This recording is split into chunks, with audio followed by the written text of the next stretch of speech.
Being a software engineer is one of the coolest jobs in the world. You get to build apps from scratch, solve some problems, and literally create something out of nothing. However, when I first started studying IT, it wasn't coding, but network management. I thought coding was way too complicated for me, and yet here I am in my graduation year as a software engineering student. In this video, I'll share why I still became a software engineer, the good and the bad sides, and a few tips for anyone who is wondering if software engineering could be the right path for them. So let's dive into the video.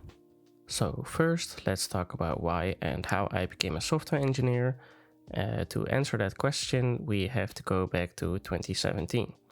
That's when I first started my study in IT. Back then, I studied to become a network manager or system administrator. But I noticed that this kind of work wasn't really something I enjoyed. I'd always been interested in creating apps. As a kid, I thought there was something fascinating about creating a whole application from nothing, like thinking about all the features and interactions.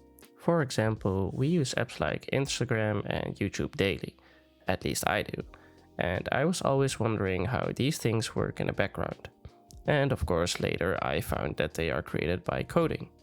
Since I was a little kid back then, I thought coding was way too complicated to learn, but after I finished my study in network management, I still decided to give it a shot.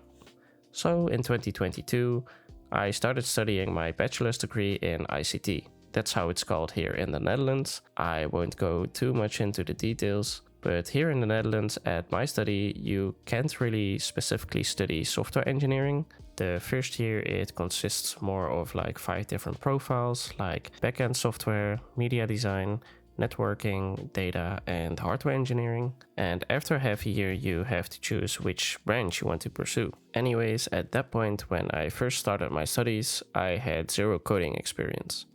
And within the first 2 weeks, I got my very first coding project from my teacher. And that project was to build rock, paper, scissors. And that project made me fall in love with coding instantly. Now, why did such a simple game make me fall in love with it? Because suddenly that simple game was quite difficult once I had to code it. If you think about it, we humans shake hands, we count to 3 and make a gesture, rock, papers or scissors. But when you have to code this, you need to create that entire logic from scratch. You need to create buttons, actions, think of all the possible outcomes, and figure out how to check if player A wins or if player B loses. And that's when I realized being a software engineer enables you to create beautiful applications, both simple and complex, all from scratch. And that is exactly why I love coding. It enables you to come up with your own solutions to your very own problems. And let me tell you, the feeling after building something that works, even as simple as rock, paper, scissors, that's the best part. And so began my software engineering journey. So what does a software engineer do and what do I do? To give you a little bit of context, there are different kinds of software engineers, and while some people might disagree with how I view it, this is how I see it. Software engineering is a broad term for someone who writes code, but the type of code you write can be very different. For example, we have front-end development. Front-end developers work on things that the user actually sees. Think of like buttons, links, animations, or anything visual. Now there's also backend development. Backend developers create the logic behind the visuals. For example, when you press a button to send a message, the backend ensures that the data is sent and received properly. Now there's also something called full stack development. That's someone basically who can do both. I chose to be a front-end developer because I like to be able to code things that I can actually see and work with things that I can actually interact with. Now, I'm not saying that backend development doesn't have that at all, but developing in front-end is usually way more visual and enables you to think about users, their interaction.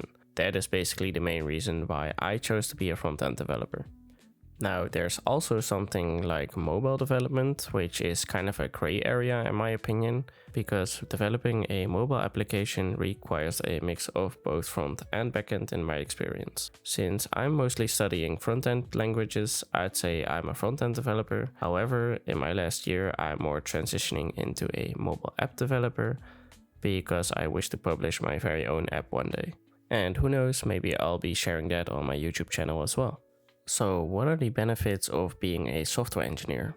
As most of you probably already know, one of the biggest benefits of being a software engineer is that you can basically work from anywhere in the world. All you need is a laptop and an internet connection and you're good to go. This gives you a lot of freedom and flexibility when it comes to your workspace. My dad, for example, is a car mechanic and obviously he can't work from home. Most tech companies here in the Netherlands usually ask if you come to the office for 2 or 3 days a week, but the fact that it's even possible to work from your own house at your own cozy setup, that's one of the biggest perks for me. Another thing that I would love about being a software engineer is solving my own problems by building apps. For example, if I want to improve my daily routines, I can create a habit tracking app, or if I want to manage my finances better, I can build a savings app that works exactly the way I want it to. Of course, I'm not saying I will build every single app that I need myself, but it's really nice to have the ability to do so.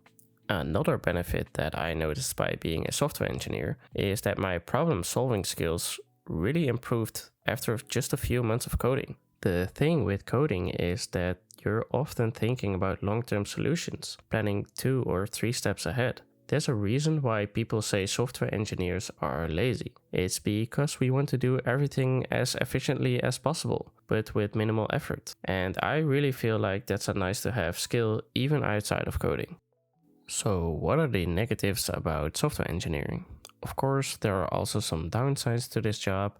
It can be quite stressful and demotivating at times. At first glance, our work might seem lazy or just easy because we're just typing all day, but in reality, it's often the opposite. From my experience, it's extremely exhausting to be stuck on a problem you just can't figure out. With coding, you will run into a lot of sudden errors, and you have no idea what is causing them. Sometimes it takes hours, even days, and occasionally even weeks to solve these issues. And the worst part is that you might have no idea why it isn't working. I can't remember how many times I was working on some code, and the next day it stopped working, and I had no idea why. And a few hours later, it worked again. Or realizing your code doesn't work because you're on the wrong network. This was something I really struggled with the most, because if I didn't understand a problem, it became really difficult for me to think of a possible solution. And at those moments, I would lose motivation or even give up. But I had to learn that it's simply just part of the job. That's just how software works sometimes. So if you really want to become a software engineer, you really need to accept the fact that sometimes things just don't work, and you won't always know why. And of course, sitting in a chair for almost 8 hours a day doesn't do much for your health either. However, even with all the challenges, I wouldn't trade this profession for anything else. Software engineering enables me to have freedom, use my creativity and problem-solving skills every single day. But I find it important to mention both the positive and the negative aspects about it, because software engineering isn't for everyone. So if you're ever thinking about starting, just try it. Build something small, play around, and see if you enjoy the process, because at the end of the day, that's what really matters. Not the salary, not the hype, but whether you actually enjoy creating things with code. I see a lot of online people trying to learn how to code just because they want to make a lot of money, especially with AI, or they just want to be able to work anywhere in the world, or they just want to simply know how to code just because it looks cool. But I promise you that coding is really hard to pursue if you do not enjoy the process of coding itself.